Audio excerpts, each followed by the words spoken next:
벡터, 뭐 일종의 벡터 성질 물어보는 겁니다. 아무것도 아니다. 자, 경계면에서 EH와 DB. 자유공간. 자유공간이란 뭐예요? 소스가 없는 겁니다.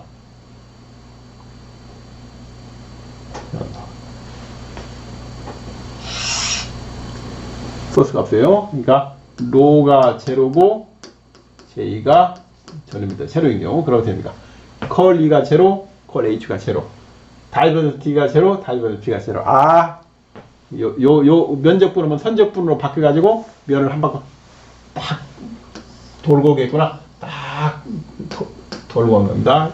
E나 H 같은 경우는 이 면에 나가는 성분이 연소이고, 이 경우는 적분이 요렇게 하는 거예요. 이제 부피 적분이 면적분으로 바뀌는 거죠. 물론 이게 얇아요. 요걸 0으로 보내고 여기도 두께를 0으로 보내는 겁니다. 그러면 면에 붙게 됩니다. 면에 딱 붙게 되면은 이게 0이 되려면 이 수직성분 이쪽에 수직성분 노르말 컴포넌트가 0이 나올 수 있어요. 그래서 E와 H는 경계면에서 접선 성분 연소이고, E와 H는 D와 B는 법선 성분 연속이다. 법선 성분이 뭡니까? 수직 성분이라는 얘기예요. 벡터가 들어가면 면과 나라는 성분, 면의 수직 성분 두 개가 있는데, 면과 나라는 성분이 접선 성분, 면의 수직 성분이 법선 성분, 이렇게 얘기하는 거다. 법선이라는 얘기 그래요. 수직선이다 이런 뜻입니다.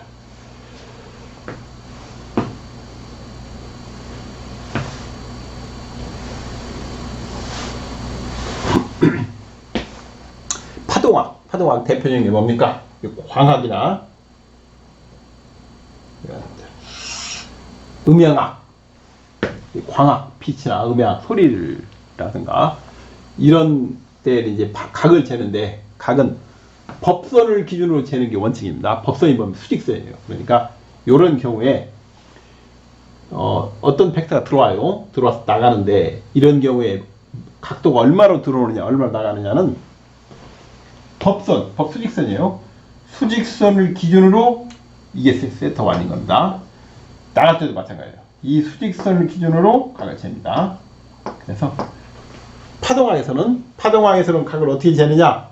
법선을 기준으로 각을 정합니다. 법선을. 만약에 문제가 법선 기준이 아니고 다른 걸로 나왔으면은 법선 기준으로 바꿔요. 그리고 공식이랑 마찬가지입니다. 법선 기준으로 하는 거 원칙이에요. 광학, 대표적인 음향학. 물속에서 마찬가지입니다. 수중에서도 뭘 잴 때 각이 몇 도로 입사했느냐는 뭘로 잽니까? 수직선, 법선이라고요. 법선입니다. 법선을 기준으로 각을 재는 겁니다. 평면이 아닙니다. 파동학이 다 법선이에요. 평면을 재는 법선을 갖고 바꿔가지고 겁니다. 세타 1으로 이게 들어갔다. 그러면 이게 이쪽이 수평성분, 이쪽이 수직성분이겠죠. 여기도 뭐 이제 각이 있으면 여기도 마찬가지입니다. 나갔다. 그러면은 수평성분, 수직성분이 있어요. 각은 모두 법선으로부터 정의한다. 한쪽 면이 입실로 1이고 한쪽 면이 입실로 2다. 나중에 또 나와요. 뭐 뮤 1이고 뮤 2다. 같습니다. 전개나 차이나 같아요. E, D 어떤 특징이에요? 콜 E가 0이니까 이것은 접선 성분이 같은 거예요. 나라는 성분이 뭐가 같습니까? 요 성분이 하고 요 성분, 여기서 이 성분이 같은 거예요. 그러니까 요게 세타 1이면 이게 세타 1인 겁니다. 그래가지고 E1 이게 사인 세타 1이에요. 여기서도 마찬가지입니다. 요게 세타 2입니다. E2에 이게 세타 2예요. 그러면 이 나라는 성분은 E2의 사인 세타예요. 그래서 E1 사인 세타 1, E2의 사인 세타 2가 됩니다. 세타 1을 법선에서 잽니다. 요것이 수평 성분이 연속의 조건이에요. E1 사인 세타 1은 E2 사인 세타 1. 우리가 수평 입사다. 수평 입사인 경우는 각이 얼마예요? 90도인 경우입니다. 우리가 90도 입사라고 해요. 그러면 어떻게 됩니까? 세타 1, 세타 2가 둘 다 90도면은 E1, E2가 되는 거죠. 수직 입사다. 노멀, 수직으로 입사한다는 얘기는 각이 0도란 얘기예요. 각이 수직 입사라는 얘기는. 그때는 자 어떤 일이 뭐냐. 자 이제 2와 1은 그리고 t는 어때요?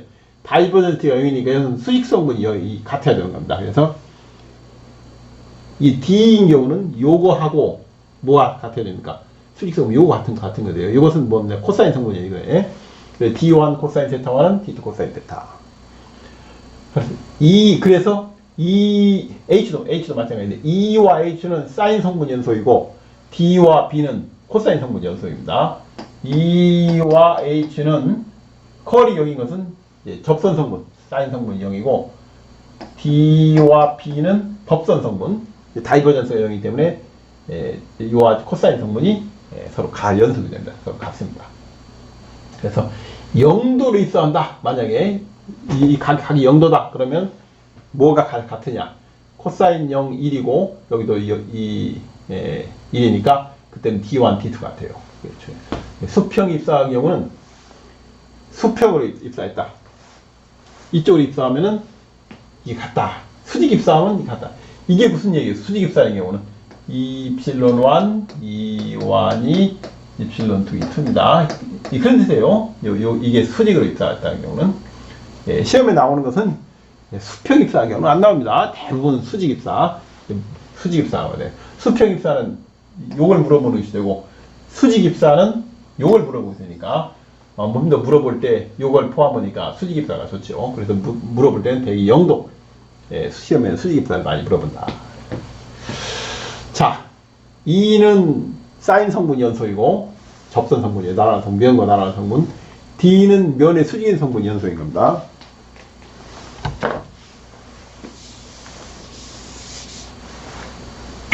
연속이에요. 그러면 D가 이필론 2가 되니까 어떻게 됩니까? 다시 쓰면은 D1 코사인 세타는 이필론 2와 코사인 세타가 되고 D2 코사인 세타는 이필론 2 코사인 세타예요. 요거 두 개 나눕니다. 딱 나누면 되니까 분모분의 분자하면 이필론 1분의 탄젠 세타 1은 이필론 2분의 탄젠 세타 2가 돼요. 이게 기본식이에요. 기본식.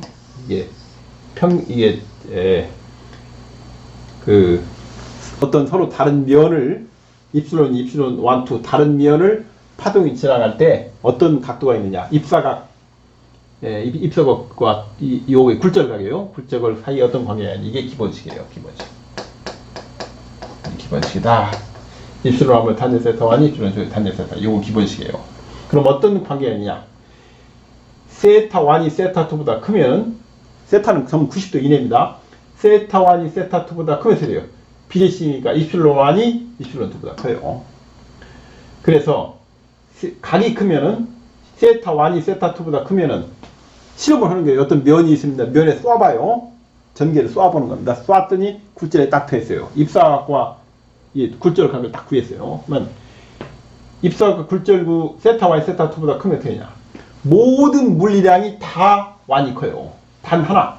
뭐만 반대냐면 2만 반대예요. 그러니까 실험을 해보니까 면에다가 2를 쐈어요. 딱 꺾여요. 그런데 세타 1이 더 커요. 세타 1이 더 크면은 자 여기서 곱해서 같으니까 만약에 세타 1이 더 크면 2완이 커야 됩니까? 2투가 커야 됩니까? 세타 1이 크면 2완이 작아야 돼. 그때는 2투가 커지는 겁니다. 여기서는 세타 1이 커지면 어떻게 돼요? 이 세타 1이 커지면 같으려면 코사인이 커지면 작으니까 D1이 커야 됩니다. 여기 세타 1이 크면 탄젠트 마찬가지고 커야 되고. 그래서 세타 1이 세타 2보다 크면 각을 쟀어요. 입사각과 굴절각 딱 쟀어요. 입사각이 크면 모든 물리량이 다 커요. 단 전개만 재려고. 입사각이 작아요. 굴절각이 커. 반대쪽에 굴절각이 크면 모든 물리량이 반대쪽에 있는 이필론 2 면이 다 큰 겁니다. 단 하나를 제외하고 뭐냐? 전개입니다. 전개만 반대라는 거예요.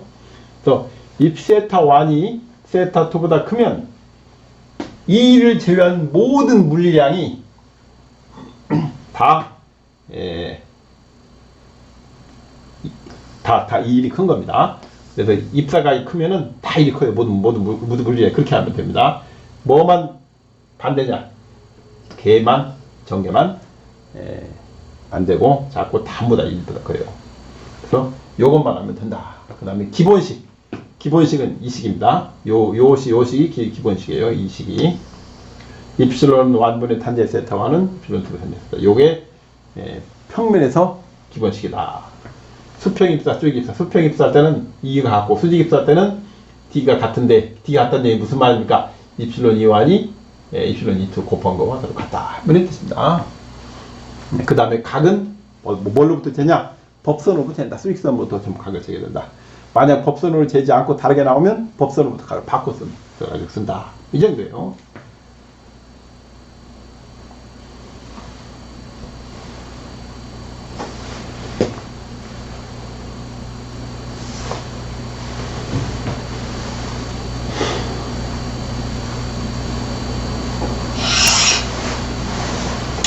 경계면에 작용하는 압력, 에너지 밀도 같은 얘기입니다. 에너지 밀도, 단위 면적당 힘.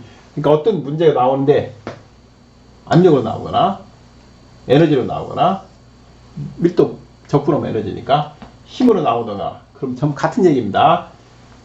요 물어보는 거예요. 전개 속에서는 유전율이 큰 쪽이 이 속에서요. 전개입니다. 유전율이 큰 쪽이 압력을 밀어낸다. 그렇습니다. U가 전개에서도요. D가 입실론이니까 2분의 이게 입실론이 필요합니다. 에너지 밀도가. 압력이 힘이 저기 필요해요. 여기 E 속에 들어있으면 전개 속에서는 유전율이 큰 쪽이 유전율이 큰 쪽, 입실론이 큰 쪽이 압력이 커요. 이 힘이 커지는 겁니다. 그래서 전개 이 입실론이 큰 쪽이 압력이 커진다. 또는 힘이 커진다. 그런 얘기입니다. 그 다음에 수평 입사 90도예요. 90도로 입사하는 경우는 어떻게 됩니까? 이완이 또 같죠. 경계면에서 압력 차이가 이와 같이 된다. F는 2분의 1 입실론 마이너스 입실론 2 이 제곱이다. 수평 입사의 경우는 두 개의 차이가. 그 다음에 수직 입사는 D가 같아요. D가 수직 입사의 경우는 이 D가 같은데 이때는 경계면에서 압력 차이가 이와 같이 된다. F가 2분의 1 입실론 2분의 1 마이너스 입실론 입실론 1입니다. 오타입니다. 입실론 1분의 1 D제곱이 된다. 수평 입사의 경우는 입실론 E1과 E2가 같고 수직 입사의 경우는 D1과 D2가 같은데 경계면에서 힘의 차이, 경계면에서의 압력 차이, 압력의 힘입니다. 또 에너지 밀도의 차이 같아요. 대부분 포스, 힘을 물어봐요. 힘을. 단위 면적당 단위 면적당 힘. 그 힘을 물어보면 힘이 수평 입사는 2분의 1 입실론 마이너스 입실론 2 2제곱. 두 개의 차이가 서로 밀어내는데 그 힘의 차이가 이와 같이 된다. 마찬가지. 여기도 마찬가지예요. 경계면에서 힘의 차이가 수직 입사하기 F는 2분의 1 입실론 2분의 1 마이너스 입실론 1분의 1 D제곱이다. 이런 얘기입니다. 차이가 이와 같이다. 그리고 여기서 전개 속에서는 2에서는 입실론이 클수록 입실론이 여기 있으니까 압력이 크다, 힘이 크다 이 정도입니다. 만약에 저기 전속 밀도 D가 되면 반대가 되겠죠. D가 되면 이제 이게 입실론물이 이러니까 그때는 반대가 될 겁니다. 일반적으로 물어보는 것은 전개 속에서 물어봐요.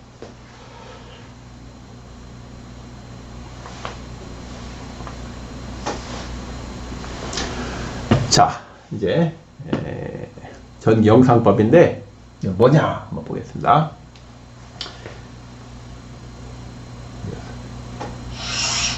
접지면이 주어졌을 때 여기 있어요.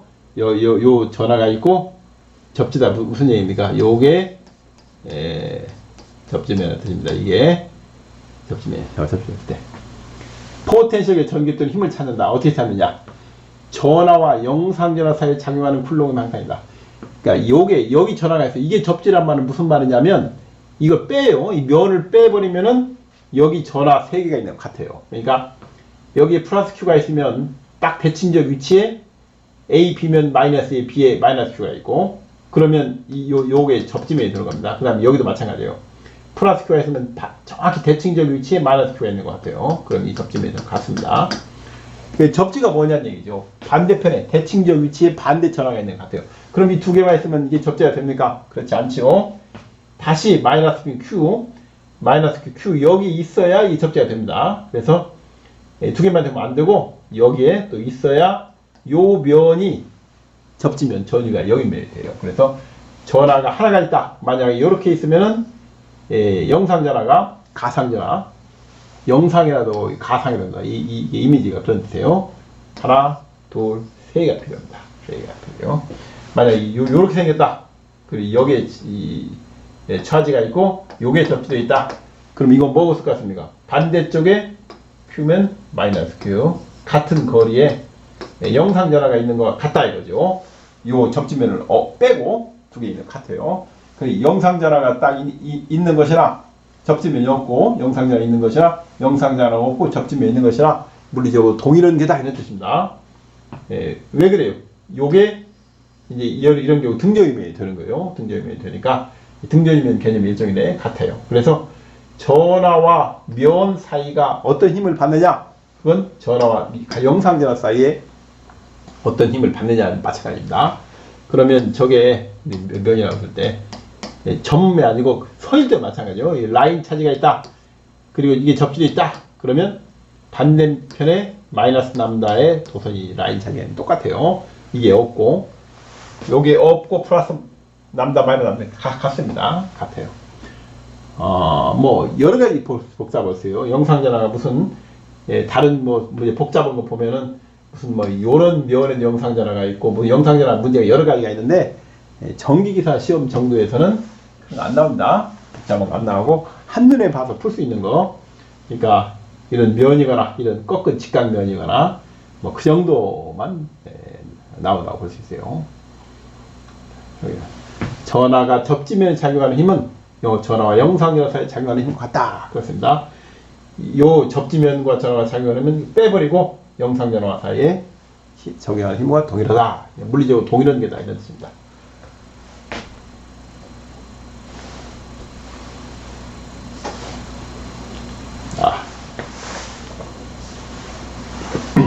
전화와 영상전화 사이에 작용하는 힘은 쿨롱이면 항상 인력입니다. 그럴 수밖에 없어요. 영상전화는 부호가 반대이기 때문에 플러스 마이너스이기 때문에 항상 인력입니다. 그래서 차지가 있을 때 면과 작용하는 힘, 면과 작용하는 힘 항상 서로 잡아다니는 인력이라는 겁니다.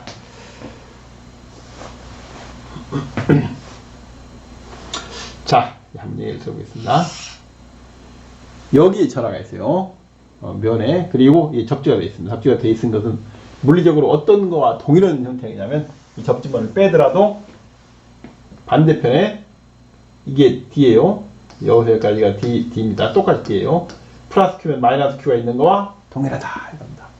그러면 요 전화와 요 면 사이에 작용하는 힘이라는 것은 잡아다니는 힘은 요 전화와 영상전화 사이에 작용하는 힘하고 똑같아요. 그러니까 거의가 D니까 ED겠네요. 그러니까 ED예요. Q와 마이너스 Q에 작용하는 힘. 그럼 쿨롱 이건 얼마입니까? F가 4π 제로분의 1. 요 거리가 D니까 ED죠. ED 제곱분의 Q 마이너스 Q. 그러니까 마이너스 Q 제곱이다. 마이너스 인력이라는 뜻으로 적은 겁니다. ED의 제곱이니까 4D 제곱, 4, 4, 16이니까 16π 제로 D 제곱분의 Q 제곱이다. 이거 알 수 있습니다. 식 외울 필요 없습니다. 이건 간단해요. 이게 D가 아니고 뭐 다른 걸 바꿔도 쿨롱식 아니까 저기다 넣으면 바로 풀 수가 있어요. 항상 인력이다. 우리가 등점이 넣을 때 이 도체다. 도체면 항상 직각입니다. 표면에. 그리고 내부에는 전기력선이 없죠. 영상전화 하면 이제 요 같습니다.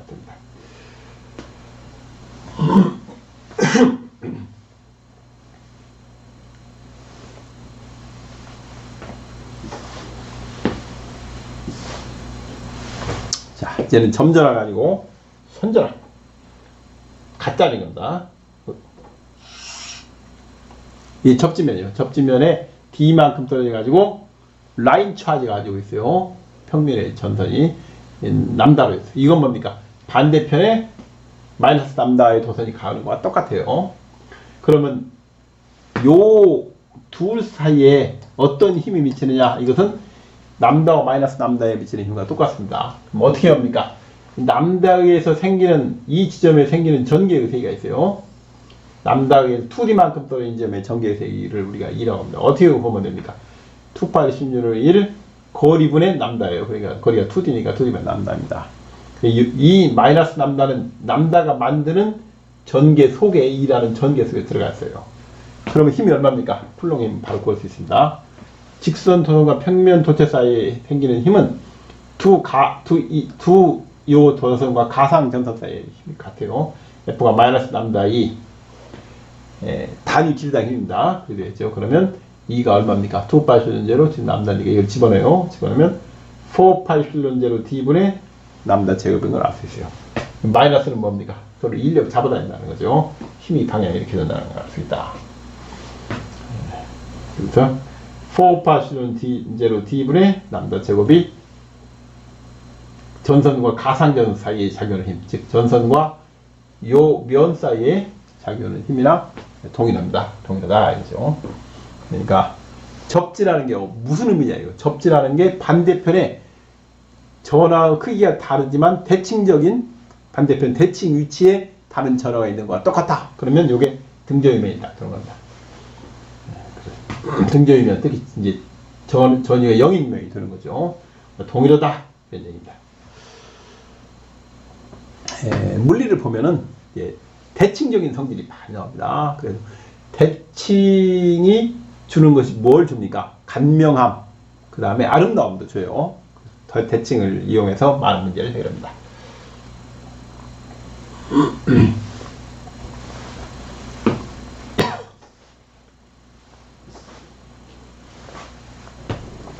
이제 영상전화가 면에만 있는 게 아니고 구 내부에 있는 게 있어요. 반지름 A인 접지된 구 외부에. 이게 반지름 A예요. 구가 있어요. 접지되어 있습니다. 외부에 전화가 있어요. 그럼 영상전화가 구 내부에 있는 겁니다. 구 내부에 있어야 요 구를 접지킬 수 있으니까. 만약에 반대로 전화가 구 내부에 있으면 영상전화는 구 외부에 있어요. 바꿔도 마찬가지입니다. 편의상 전화가 밖에 있고 영상전화가 여기 있는 걸로 하는데 뒤져도 마찬가지예요. 전화가 여기 있으면 영상전화가 밖에 있습니다. 멀리 있겠죠.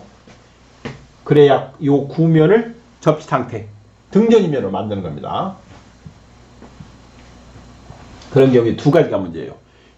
자, 여기 요게 전화고 이게 영상전화인 경우 바꿔도 마찬가지입니다. 이런 경우에 요 영상전화의 크기가 얼마나 될까? 편의상 원점에서부터 전화는 D만큼 떨어져 있어요.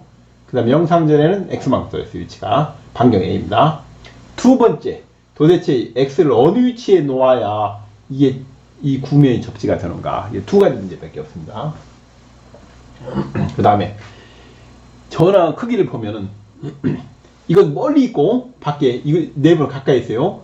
어느 쪽의 크기가 커야 이게 구가 접지면이 되겠습니까?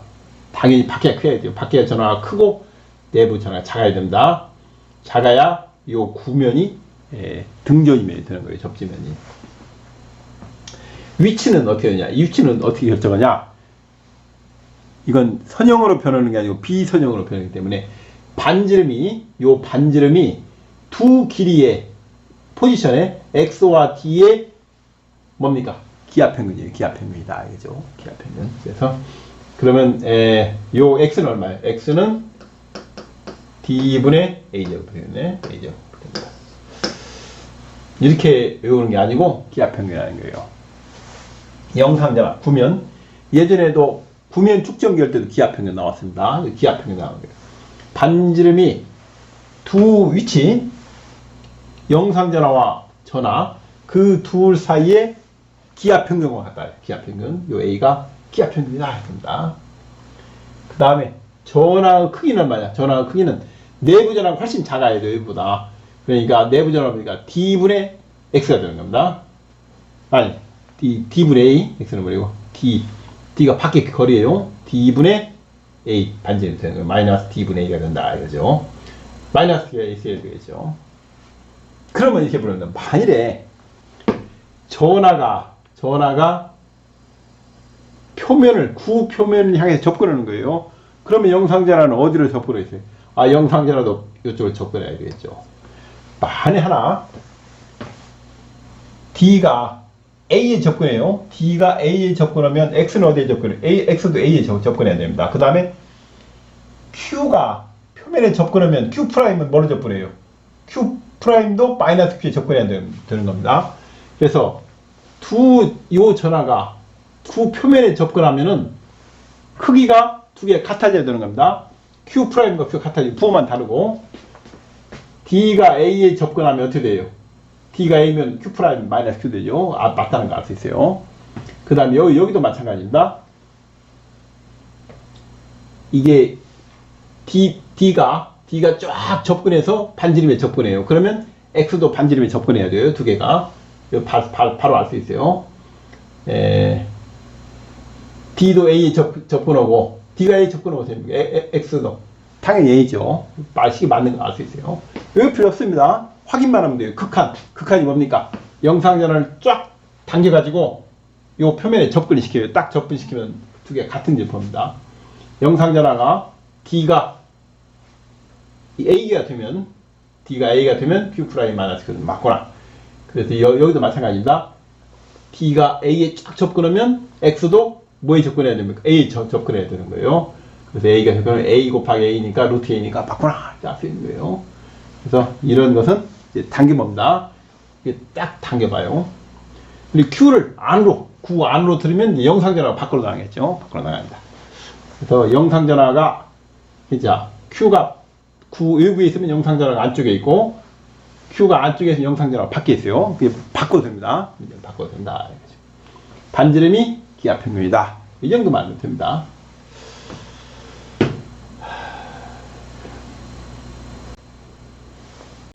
자, 이제 입실론 1과 입실론 2가 다른, 유전율이 다른 두 물체가 접하는데 평면이 아니고 구면인 경우입니다. 어떤 경우냐면 균일한 전개, 이가 균일해요. 밖에가 이가 있는 겁니다. 밖에 균일한 전개가 있는데 그 안에 유전율이 다른 입실론, 밖에가 입실론 아니고 안에가 입실론이 다른 물체가 구가 있어요. 스피어가 있게 되면은 전기력선이 휘어집니다. 어떤 일이 벌어지냐 이래요. 두 가지 경우가 있어요. 하나는 내부가 유전율이 클 때, 하나는 이제 내부가 유전율이 작고 외부가 클 때. 전개는 전기력선이 구체 내부에서 직선입니다. 그러니까 요 면에서 수직 D 성분이 연속이에요. 그러니까 요게 D 수직 성분 연속이고 E는 아닙니다. 그래서 전개가 안에가 이 직선입니다. 휘어지면 안 됩니다. 굉장히 중요해요. 휘어지면 안 된다. 이거 되어 있습니다. 전개 내부에서는 휘어지면 그림 틀립니다. 반드시 직선이다. 이거죠. 그 다음에 수직성분 연속이요. 전개에서는 유전율이 큰 쪽이 압력이 커서 당연히 에너지 밀도가 커서 전기력선이 큰 쪽으로 휘어진다. 자, 이 표면에서 연속이지만은 휘어지면 안 돼요. 내부에서는 직선입니다. 그리고 큰 쪽으로 입실론 2가 크면은 큰 쪽으로 휘어져요. 전기력선이 이쪽으로 휘어진다. 더 이제 힘이 큰 쪽으로. 근데 이 경우는 밖에가 크니까 밖으로 휘어지는 겁니다. 이와 같이 밖으로 전기력이 휘어진다. 이거는 내부가 크니까 안쪽으로 이와 같이 휘어진다. 이거밖에 없습니다. 만약 이런 문제가 나오면 딱 두 가지 물어보는 거예요. 첫 번째가 입실론 1이 안에가 크건 뒤가 밖에가 크건 간에 구 내부에서는 직선이다. 이와 같이 직선이다. 그리고 연결됩니다. 꺾이는데 내부가 직선이다는 거. 두 번째가 큰 쪽으로 휘어진다. 힘이 큰 쪽으로. 그래서 입실론 2가 크면은 내부가 입실론 2면 이렇게 휘어지고 내부가 입실론 2가 작으면은 밖으로 휘어진다. 두 가지를 물어봅니다. 다른 것은 되게 안 물어본다.